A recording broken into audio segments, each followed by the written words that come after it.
Hello friends, welcome back to my YouTube channel. आज हम करने वाले हैं नेटवर्क थ्योरी टेस्ट सेकंड जो किया था हमने, उसके सॉल्यूशंस यहाँ पे डिस्कस करने वाले हैं। टेलीग्राम पे सेकंड टेस्ट स्टार्ट हो गया था कल, तो अगर अभी तक आपने नहीं अटेम्प्ट किया तो कर सकते हैं अभी भी क्विज को। तो उसके लिए स्टार्ट करते हैं हम सॉल्यूशंस। अगर आपको कुछ क्वेश्चंस नहीं आए थे, किसी में दिक्कत थी, तो आप यहाँ पे देख सकते हैं उनको। तो पहला क्वेश्चन था हमारा, superposition theorem is not applicable for. क्या था? Superposition theorem is not applicable for. Options दे रखे थे, voltage calculation, bilateral elements, power calculation and passive elements. तो जब मैंने सुपरपोजिशन थ्योरम आपको पढ़ाई थी, उस टाइम पे बताया था कि सुपरपोजिशन थ्योरम किसके लिए एप्लीकेबल नहीं है। तो ऑप्शन सी इसका करेक्ट आंसर हो जाएगा। पावर कैलकुलेशन के लिए सुपरपोजिशन थ्योरम एप्लीकेबल नहीं है। ठीक है, नेक्स्ट क्वेश्चन देखते हैं। क्वेश्चन नंबर सेकंड था, according to maximum power transfer theorem when is the maximum power absorb by one network from another network. ठीक है, मैक्सिमम पावर एब्जॉर्ब करने की कंडीशन क्या है? तो इसके अंदर क्या था हमारा? ऑप्शंस थे, the impedance of one of the network is half that of the other. ये तो कभी हमने पढ़ा ही नहीं है। The impedance of one is the complex conjugate of the other, ये हमने पढ़ा है। The impedance of one is equal to that of other, only the resistive part of both are equal. नहीं भाई, कॉम्प्लेक्स कॉन्जुगेट अगर complex form में है हमारा, तो इम्पिडेंस जो है कॉम्प्लेक्स कॉन्जुगेट होना चाहिए। तो ऑप्शन बी करेक्ट आंसर हो जाएगा यहाँ पे। The impedance of one is the complex conjugate of the other. ठीक है, अगला क्वेश्चन देखते हैं। When is the source delivering maximum power to a load, the efficiency of circuit is always. ये इज नहीं आएगा। When source is delivering maximum power to a load, जब source जो है मैक्सिमम पावर डिलीवर कर रहा होता है लोड को, तो एफिशिएंसी क्या होगी सर्किट की? तो पहली बात तो ये क्वेश्चन हमें बहुत बार देखने को मिलता है, मशीन्स में भी देखने को मिलता है, ट्रांसफॉर्मर की बात करें वहाँ भी देख सकते हैं, या फिर मैक्सिमम पावर ट्रांसफर थ्योरम की बात करें, यहाँ भी इस क्वेश्चन को देख सकते हैं आप। ठीक है, तो हमेशा ये याद रख लेना आपको, क्योंकि क्वेश्चन काफ़ी बार एग्जाम में पूछा जाता है। अगर मैक्सिमम पावर की बात कर रहे हैं कि मैक्सिमम पावर डिलीवर हो रही है, तो एफिशिएंसी क्या होगी? तो मैक्सिमम पावर पे एफिशिएंसी 50% होती है। किस तरह से होती है वो हम देखते हैं अभी। मैक्सिमम पावर ट्रांसफर थ्योरम की बात करते हैं हम, तो क्या करते हैं हम कि लोड रेजिस्टेंस जो होता है किसके इक्वल होना चाहिए? सोर्स रेजिस्टेंस के इक्वल होना चाहिए। ठीक है, Z L should equal to Z S. अब अगर जेड एल क्या कर रहा है? मैक्सिमम पावर एब्जॉर्ब करेगा। ठीक है, सोर्स क्या कर रहा है? डिलीवर कर रहा है मैक्सिमम पावर। तो इसका मतलब क्या है कि लोड जितनी पावर एब्जॉर्ब करेगा, लोड को जितनी पावर चाहिए, सोर्स के पास भी उतनी ही पावर है। सोर्स रेजिस्टेंस के पास में, तो load resistance and source resistance दोनों के पास इक्वल पावर होगी। तो सोर्स जो हमारा डिलीवर कर रहा है पावर, वो कितनी पावर डिलीवर करेगा? Double two the power absorb by the load. ठीक है, तो अगर लोड की बात करें हम, तो कितनी पावर होती है? मैक्सिमम पावर डिलीवर का फॉर्मूला क्या है हमारा? ये हो जाता है VTH² अपॉन 4 RTH। ठीक है, ये पढ़ा है ना हमने मैक्सिमम पावर ट्रांसफर में। अगर बात करें हम लोड और सोर्स दोनों की, तो कितनी पावर हो जाएगी? ट्वाइस हो जाएगी इसकी, क्योंकि कितनी पावर जेड एल के पास और इतनी जेड एस के पास। तो एफिशिएंसी क्या होती है हमारी? V output upon V input. ठीक है, वोल्टेज की अगर बात करें, तो अगर पावर की बात करेंगे तो क्या हो जाएगा? P output upon P input. Efficiency तो यही होती है ना, हमेशा पावर के टर्म्स में तो देखते हैं हम एफिशिएंसी को। तो P output upon P input हो जाएगी एफिशिएंसी। अब P आउटपुट कितनी है हमारी? तो आउटपुट सिर्फ लोड के पास है, तो P आउटपुट यहाँ से हो जाएगी।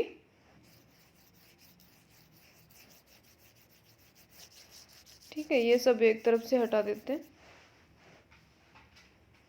तो पहले तो लिख लेते हैं एफिशिएंसी क्या हो जाएगी हमारी। एफिशिएंसी यहाँ पे हो जाएगी P output upon P input. ठीक है, अब यहाँ पे हमारा क्या है? Z L equal to Z S है। ठीक है, Z S equal to Z L नहीं होता, Z L equal to Z S होता है। तो जेड एल को कितनी पावर चाहिए मैक्सिमम पावर के केस में? VTH²। ठीक है, VTH² अपॉन 4 RTH। ठीक है, ये हो गई हमारी। अब यही बात करें, अगर दोनों इक्वल है तो जेड एस के लिए भी वही चाहिए होगी हमें। ठीक है, जेड एस को भी क्या चाहिए? VTH² upon 4 RTH। ये हो गई हमारी पावर। अब ये तो हमारी क्या हो गई, पावर आउटपुट हो गई है। ये नहीं, क्या हो गई है, पावर आउटपुट। ठीक है, पावर आउटपुट हो गई है।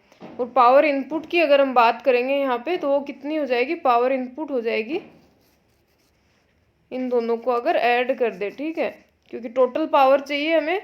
पावर आउटपुट हो गई ZL की, टोटल पावर हो गई P इनपुट ये। तो यहाँ पे एफिशिएंसी क्या आ जाएगी आपकी, एफिशिएंसी आ जाएगी VTH² अपॉन 4 RTH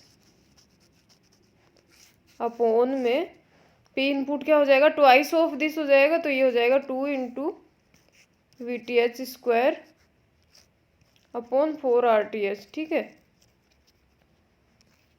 तो यहाँ से ये तो क्या हो जाएगा हमारा, ये इक्वल है दोनों, तो ये टोटल क्या हो गया 1/2। तो यहाँ से क्या आ जाएगा हमारा, पावर हमारी आ जाएगी 50%, एफिशिएंसी जो है वो आ जाएगी 50%।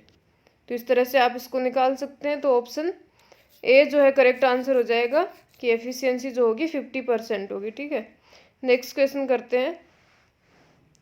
The theorem which states that in any linear, non linear, passive, active, time variant and time invariant network the summation of instantaneous power is 0 will be called as. ऐसी कौन सी थ्योरम है जिसके अंदर कोई भी तरह का नेटवर्क हो, चाहे लीनियर है, नॉन लीनियर है, पैसिव या एक्टिव, टाइम वेरिएंट या टाइम इनवेरिएंट नेटवर्क, उसके अंदर sum of instantaneous power equal to 0 होता है। तो ये थ्योरम आपको मैंने पहले भी बताई हुई है जब थ्योरम्स हमने पढ़ी थी नेटवर्क एनालिसिस में।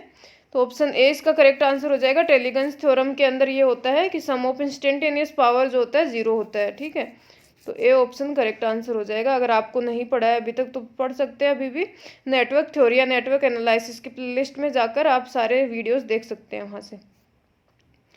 अगला क्वेश्चन है, reciprocity theorem is applicable to a network.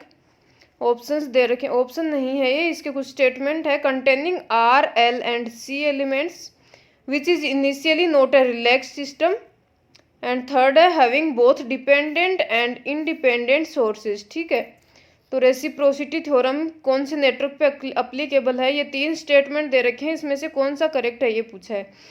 तो पहला क्या है हमारा, containing R, L and C elements. तो रेसिप्रोसिटी थ्योरम जो है लीनियर बायलैटरल नेटवर्क कंटेन करते हैं, जो भी नेटवर्क्स होते हैं उसके ऊपर अप्लीकेबल होती है, तो ये तो सही हो जाएगा। विच is initially not a relax system, तो ये नहीं है, हमारा सिस्टम इनिशियली रिलैक्स्ड होना चाहिए, तो ये सेकंड इसमें नहीं होगा। थर्ड दे रखा है having both dependent and independent sources, लेकिन रेसिप्रोसिटी थ्योरम के अंदर सिर्फ एक इंडिपेंडेंट सोर्स हमें होना चाहिए, ये डिपेंडेंट एंड इंडिपेंडेंट सोर्स वाली कंडीशन यहाँ पे फुलफिल नहीं होगी। तो इसका ऑप्शन ए करेक्ट आंसर हो जाएगा, 1 ओनली। ठीक है, नेक्स्ट क्वेश्चन देखते हैं। An ideal transformer is rated to 20/110 volt, a source of 10 volt and internal impedance of 2 ohm is connected to the primary. The power transferred to a load ZL connected across the secondary would be maximum when ZL is।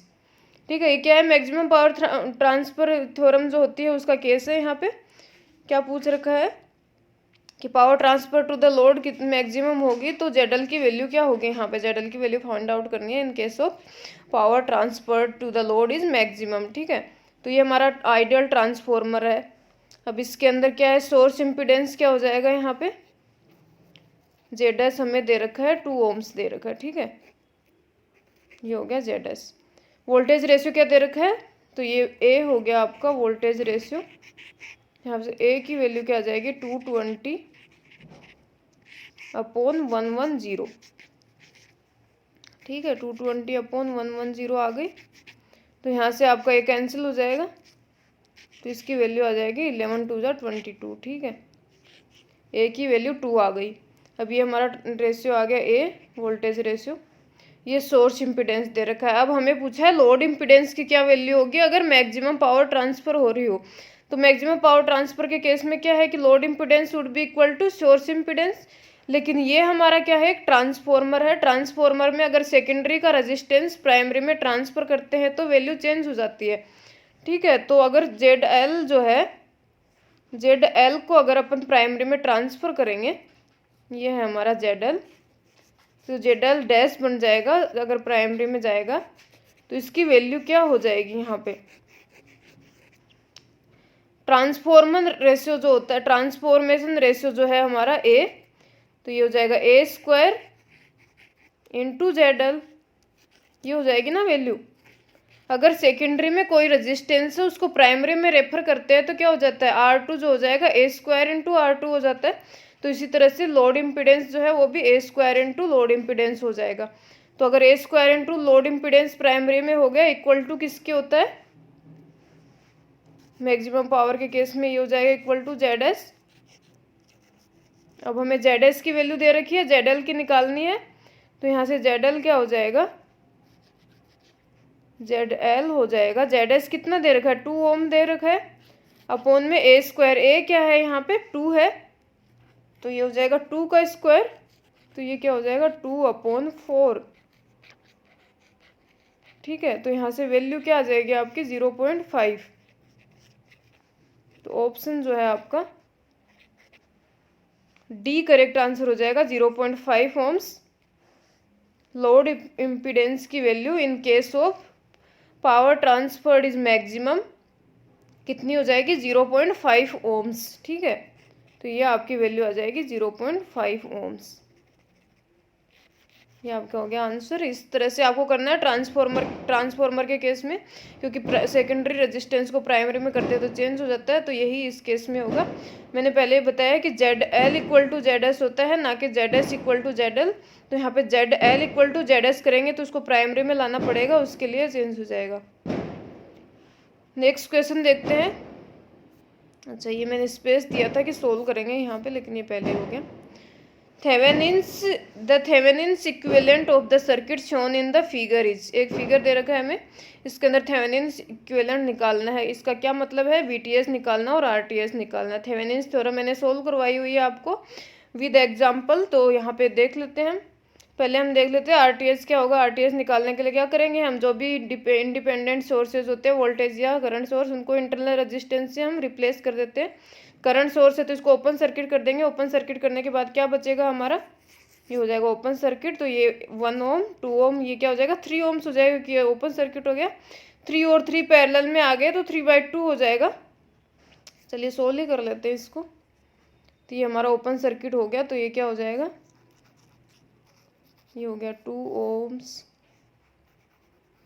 ये हो गया 3, ये 2, ये 1 था, और यहाँ पे हमारे टर्मिनल्स। तो ये क्या हो जाएगा आपका 2 and 1 3, 3 and 3 का 1/1.5। तो RTS यहाँ से क्या आ जाएगा आपका, RTS की वैल्यू आ जाएगी 1.5 ओम्स।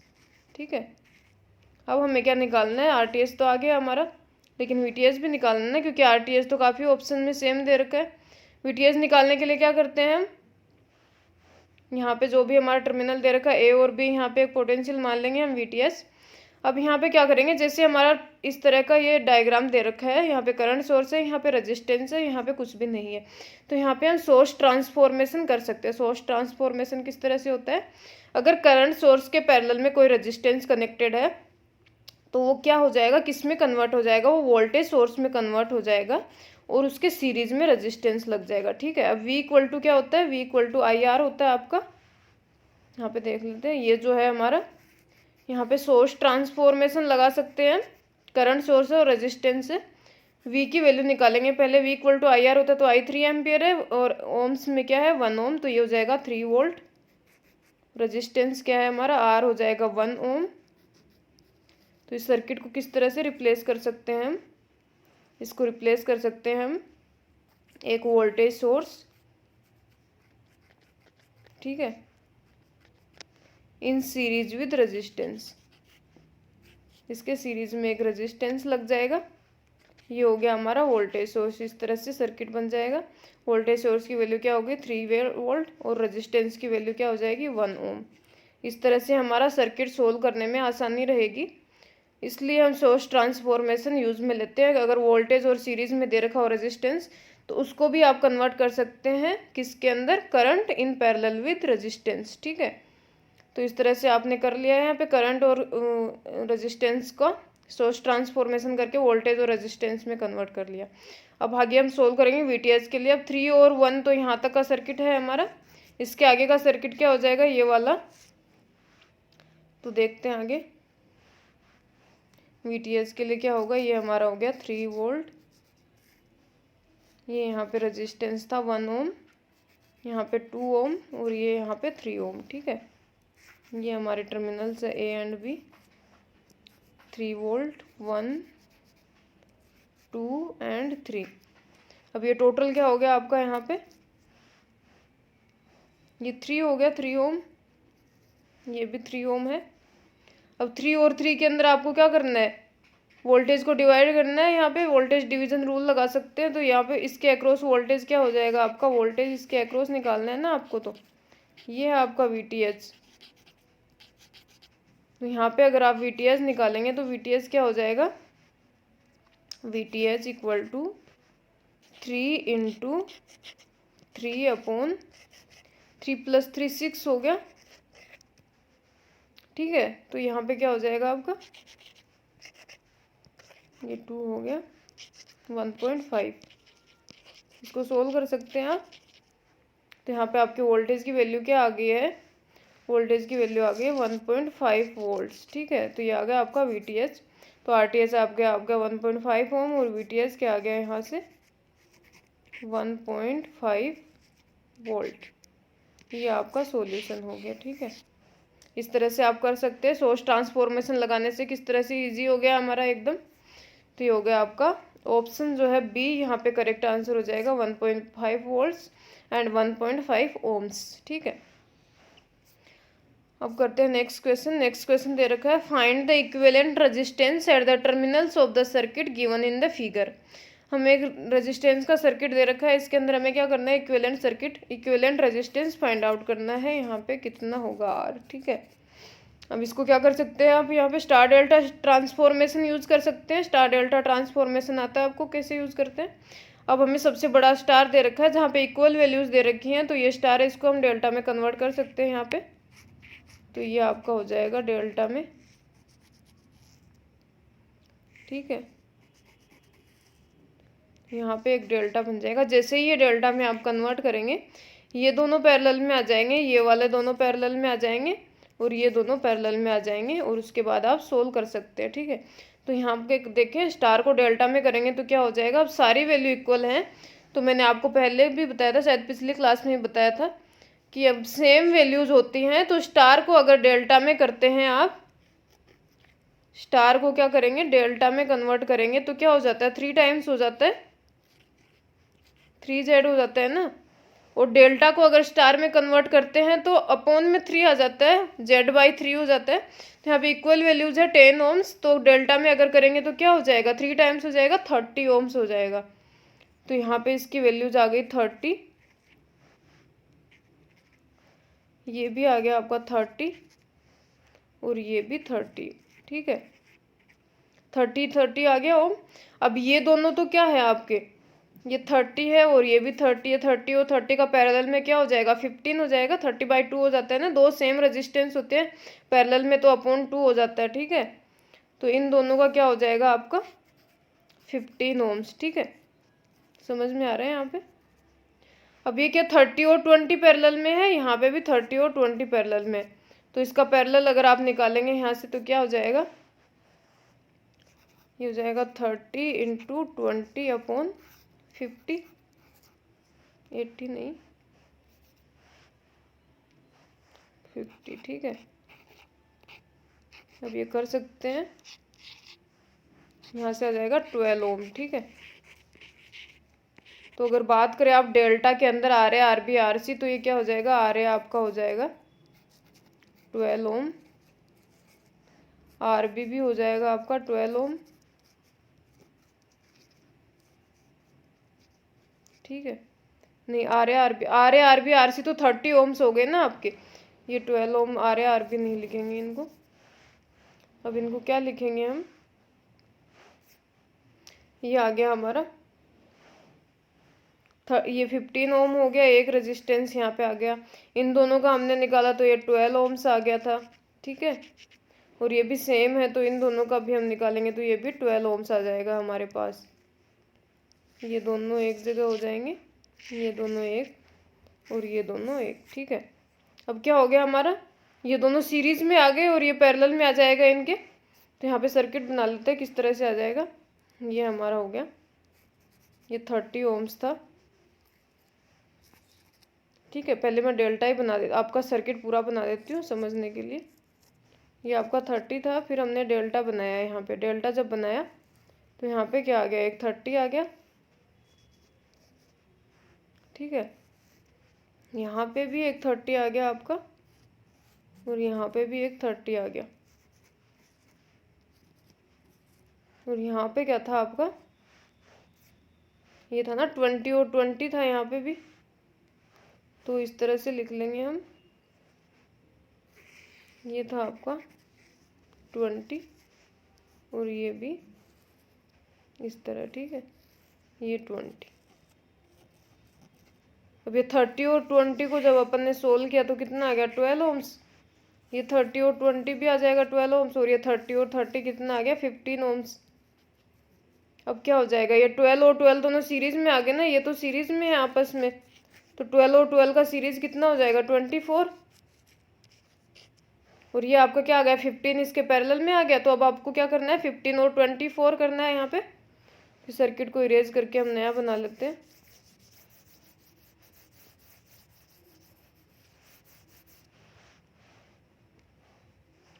ये हमारा सर्किट आ जाएगा, ये 15 ओम्स है और ये यहाँ पे क्या है हमारा 24 ओम्स। ठीक है, तो जब आप इस दोनों को पैरेलल में करेंगे तो ये कर सकते हैं आराम से, 24 इंटू 15 अपॉन 24 प्लस 15। ठीक है, ये आपकी वैल्यू आ जाएगी आर की, जो भी रेजिस्टेंस चाहिए। इसको सोल्व कर लीजिए, यहाँ पे जो भी वैल्यू आ जाएगी वो आपका आंसर हो जाएगा। तो यहाँ पे आपका आंसर क्या आएगा, आई थिंक 9 पॉइंट समथिंग इसका आंसर आएगा। तो ऑप्शन ए करेक्ट आंसर हो जाएगा। 9.23 या 9.31 इस तरह से कुछ आएगा। तो आप इस तरह से स्टार डेल्टा ट्रांसफॉर्मेशन लगा के इजीली सोल्व कर सकते हैं इसको। नेक्स्ट क्वेश्चन देखते हैं। The output resistance of the circuit at the port A B is. A B एक पोर्ट दे रखा है हमें, यहाँ पे आउटपुट रेजिस्टेंस पूछा है अपन को। अब आउटपुट रेजिस्टेंस निकालने के लिए क्या करते हैं, यहाँ पे थेवेनिन थ्योरम अप्लाई कर सकते हैं आप। तो वोल्टेज सोर्स को कर देंगे शॉर्ट सर्किट। सर्किट क्या बन जाएगा आपका, जैसे वोल्टेज सोर्स को शॉर्ट सर्किट करेंगे तो 2 और 2 सीरीज में आके 4 हो जाएंगे, 4 और 4 और 4 तीनों पैरेलल में। ठीक है, 4/3 हो जाएगा। इस तरह से कर सकते हैं आप इसको। ये कर दिया आपने, 2 है, ये 2 है, ये 4 है, ये 4 है, ये आपके टर्मिनल है, क्योंकि आपने वोल्टेज सोर्स को शॉर्ट सर्किट कर दिया वहाँ पे। तो ठीक है, ये 2 है, ये 4, ये 4। अब ये 2 और 2 दोनों क्या हो जाएगा, यहाँ पे 4 हो जाएगा इस तरह से। ठीक है, ये 4 हो गया, ये 4 हो गया, ये 4 हो गया। अब सेम वैल्यू के रेजिस्टेंस है, तो 2 होते हैं तो बाई 2 कर देते, 3 है तो बाई 3 कर देंगे। तो वैल्यू क्या आ जाएगी यहाँ पे, आर इक्वल टू, यहाँ पे हमें आर निकालना है ना, ये क्या आ जाएगा 4/3। ये आ जाएगा आपका 1.33 ओम्स। ठीक है, तो ऑप्शन सी इसका करेक्ट आंसर हो जाएगा, 1.33 ओम्स। ठीक है, नेक्स्ट क्वेश्चन देखते हैं। A voltage source connected to a load, ये क्या है, लोड है आपका, लोड। ठीक है, load. A voltage source connected to a load has an EMF of 10 volt and an impedance of 500 plus J100 ohms. The maximum power that can be transfer to the load is. ये भी क्या है आपका maximum power transfer का question है। इसके अंदर क्या है, आपके पास एक सोर्स है जिसका ईएमएफ कितना दे रखा है, 10 वोल्ट। ठीक है, हैज एन इम्पीडेंस, इम्पीडेंस है इसका ZS मान सकते हैं आप। क्या हो जाएगा आपका 500 प्लस J100 ओम्स।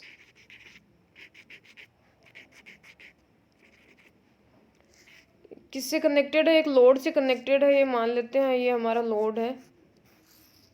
किसी भी तरह से सर्किट बना सकते हैं आप। तो ये हमारा आ जाएगा ZL। लोड से कनेक्टेड है, पूछ रहा है कि मैक्सिमम पावर कितनी ट्रांसफ़र की जा सकती है लोड को। तो मैक्सिमम पावर ट्रांसफ़र के केस में क्या होता है हमारा, ZL इक्वल टू ZS हो जाएगा। लेकिन यहाँ पे क्या है हमारा कॉम्प्लेक्स कॉन्जुगेट है ना, कॉम्प्लेक्स फॉर्म में है, तो ZL इक्वल टू ZS का कॉन्जुगेट हो जाएगा। ठीक है, तो इसकी वैल्यू क्या हो जाएगी, 500 माइनस J100। ठीक है, ये हो गई आपकी वैल्यू। अब क्या निकालना है आपको, मैक्सिमम पावर निकालनी है। तो मैक्सिमम पावर का फॉर्मूला लगा सकते हैं आप यहाँ पे। मैक्सिमम पावर का फॉर्मूला लगा लीजिए, P maximum will be equal to VTH square, VTH EMF आपको दे रखा है अपॉन में 4 RTH, Z दे रखा है, वहाँ से RTH की वैल्यू पुट कर सकते हैं। तो P की वैल्यू आपकी यहाँ पे आ जाएगी, जो भी आ जाएगी। ठीक है, तो यहाँ पे 0.05 है, आप यहाँ पे लिख ही सकते हैं डायरेक्ट। V क्या है आपका 10 है, तो ये आपका हो जाएगा 10 का स्क्वायर अपॉन 4 इंटू RTH क्या है आपका 500। तो इस तरह से आप इसको सोल्व कर सकते हैं। P मैक्सिमम की वैल्यू आ जाएगी यहाँ पे। तो आंसर C करेक्ट आंसर हो जाएगा 0.05 वोल्ट। ठीक है, ये आ गया आपकी मैक्सिमम पावर जितनी ट्रांसफ़र की जा सकती है। तो ये हमने क्वेश्चन थे 10 क्वेश्चंस, काफ़ी इजी क्वेश्चंस हैं ये, तो मतलब काफ़ी इजी हैं। जो भी पिछला टेस्ट जो हमने किया था उससे तो बहुत कम लेवल है इन क्वेश्चंस का, काफ़ी इजी है उनके कंपैरिजन में। काफ़ी लोगों ने क्विज सोल्व करी है, तो उसके अंदर 2-4 बच्चों की I think 10 out of 10 marks आ रहे हैं इसके अंदर। और काफ़ी लोग हैं जिनके अबो 5 भी हैं, लेकिन आपको इम्प्रूवमेंट की ज़रूरत है जिनके बिलो 5 हैं, क्योंकि ये इतना इजी क्वेश्चंस थे इसके अंदर जो हर कोई कर सकता है अगर एक बार किसी ने पढ़ा हो, रिवीजन भी किया हो तब भी। तो अगर आपसे नहीं हुए क्वेश्चंस तो यहाँ पे देख सकते हैं आपके क्यों नहीं हुए हैं और कहाँ पे आपकी कमी चल रही है, तो आप जो है इम्प्रूव कर सकते हैं उस चीज़ को। तो आज के लिए इतना ही। ये सॉल्यूशन की PDF आपको टेलीग्राम ग्रुप पे अवेलेबल करवा दी जाएगी।